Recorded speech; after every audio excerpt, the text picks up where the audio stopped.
Berkas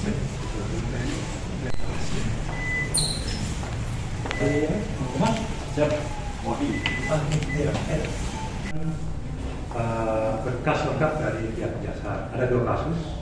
Ya. Yang pertama ini adalah kasus terkait dengan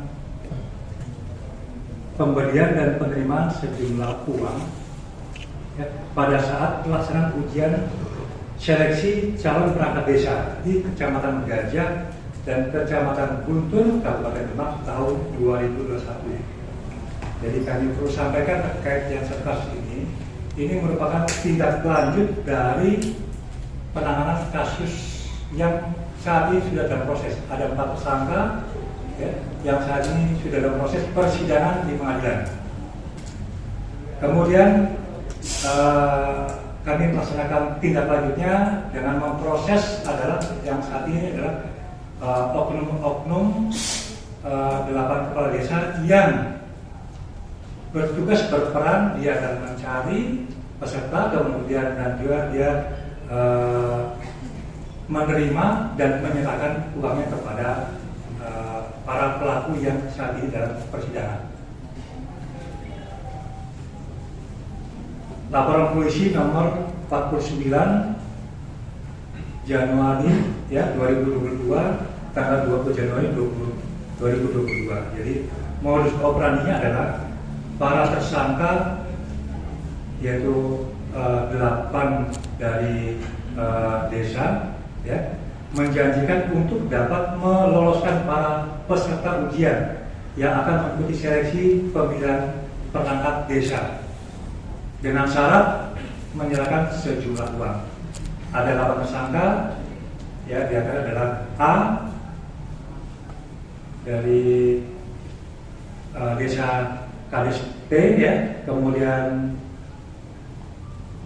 A juga ya dari Kades T, kemudian H Kades B, kemudian MJ Kades M, kemudian MR Kades M, kemudian S Kades S, P Kades J, T ya, maaf, Kades G ya. Jadi maaf, saya salah menyebutkan. Ada 8 ya, oknum kepala desa ini yang melaksanakan kegiatan tersebut. Nah, barang bukti yang telah kami lakukan penyitaan adalah uang tunai sejumlah 470 juta, kemudian 1 unit handphone, kemudian pembayaran bil hotel yang sejumlah 1,3, kemudian rekaman CCTV saat menyerahkan uang ya, di salah satu tempat ibadah, kemudian dokumen-dokumen pendaftaran calon peserta dan dokumen surat keputusan. Bagaimana kronologis kejadiannya ini perlu kami sampaikan bahwa tahun 2021 di 8 desa ini ya menyelenggarakan seleksi pemilihan perangkat desa untuk mengisi formasi jabatan perangkat desa.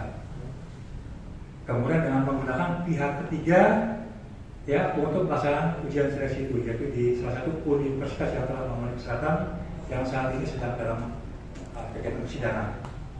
Kemudian oknum 8 desa ini membuat kesepakatan kerjasama dengan pihak ketiga ya, kemudian beberapa kali bertemu dengan tersangka yang saat ini dalam proses persidangan dan sepakat untuk membayar biaya dalam rangka untuk menjadi perangkat desa. Formasinya adalah untuk tingkat kadus ya ataupun kabur itu sebesar 150 juta. Kemudian untuk formasi sekretaris biayanya sekitar 250 sampai dengan 300. Kemudian awal November 2021 dari 16 calon peserta ini tersimpan ya terdiri total 2,7 M. Kemudian diserahkan kepada terpidana, tersangka yang sedang dalam proses pidana, kemudian uang itu ada sebagian juga diserahkan kepada pihak A, F, dan A, yaitu selaku panitia ujian. Maka dijerat pasal 5 ayat 1 huruf A dan B, dan atau pasal 13 Undang-Undang Nomor 31 Tahun 99 tentang pemberantasan tindak pidana korupsi, ya. Ini terkait dengan suap, ya. Hukuman penjara paling singkat 1 tahun dan paling lama 5 tahun, atau pidana penjara pidana paling sedikit 50 juta rupiah dan paling banyak 250 juta rupiah. Saat ini ke-8 oknum tersangka ini sudah ada di kami dan kami akan serahkan kepada pihak kejaksaan untuk diproses lebih lanjut di persidangan. Jangan lupa follow, like, dan subscribe sosial media Tribun Jateng.